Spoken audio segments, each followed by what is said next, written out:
ઉમરાળા તાલુકા કોંગ્રેસ સમિતિ દ્વારા ખેડૂતો, મજૂરો, વિદ્યાર્થીઓ અને સામાન્ય નાગરિકોના પ્રશ્નોને લઈ સમસ્યાથી સમાધાન સુધીની વાત સાથે પદયાત્રા યોજી હતી.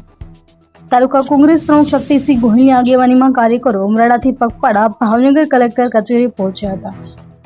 તંત્રની નિષ્ક્રિયતા સામે કોંગ્રેસે ઉગ્ર રજૂઆત કરી આવેદનપત્ર પાઠવ્યું હતું.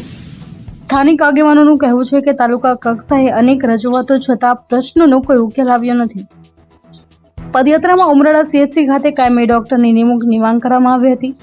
ડોક્ટરની અછતને કારણે દર્દીઓની સારવાર માટે હાલાકી ભોગવવી પડે છે.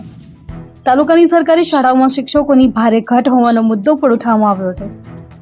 શિક્ષકોની ઘટના કારણે વિદ્યાર્થીઓના અભ્યાસ પર તેની સીધી અસર પડી રહી હોવાનું કોંગ્રેસે જણાવ્યું. ખેડૂતોની સિંચાઈ, વીજ પુરવઠો અને અન્ય સુવિધાઓ સંબંધિત પ્રશ્નોનો પણ સામનો કરવો પડી રહ્યો છે. ખેત મજૂરો માટે રોજગાર અને કલ્યાણ યોજનાઓનો યોગ્ય લાભ મળે તેવી માંગ કરાઈ. કોંગ્રેસે ચેતવણી આપી હતી કે જો ટૂંક સમયમાં પ્રશ્નોનો ઉકેલ નહીં આવે તો આગામી સમયમાં વધુ ઉગ્ર આંદોલન કરવામાં આવશે.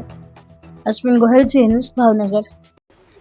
ઉમરાળા તાલુકાના તો પાર વગરના પ્રશ્નો છે, પારાવાર મુશ્કેલીઓ છે, પણ મુખ્ય 4 મુદ્દાઓ અત્યારે જે અમે જોયા એમાં પહેલા તો ઉમરાળા તાલુકા કેન્દ્ર ખાતે જે સામૂહિક આરોગ્ય કેન્દ્ર છે ત્યાં ઘણા વર્ષોથી કાયમી ડૉક્ટર, નિવાસી ડૉક્ટરની નિમણૂક નથી થતી અને બોન્ડેડ ડૉક્ટરો આવે છે, 5-15 દિવસે ફરે છે. પાયાનું શિક્ષણ કેળવણી જરૂરી હોય છે, પણ વિદ્યાર્થીઓને સતત ઓરડાઓની ઘટ માટે અમે લડતા હતા, પણ એ લડતમાં અમને ખ્યાલ આવ્યો કે સૌથી મોટી સમસ્યા તો શિક્ષકોની ઘટ છે. તો એક આ મુદ્દો છે.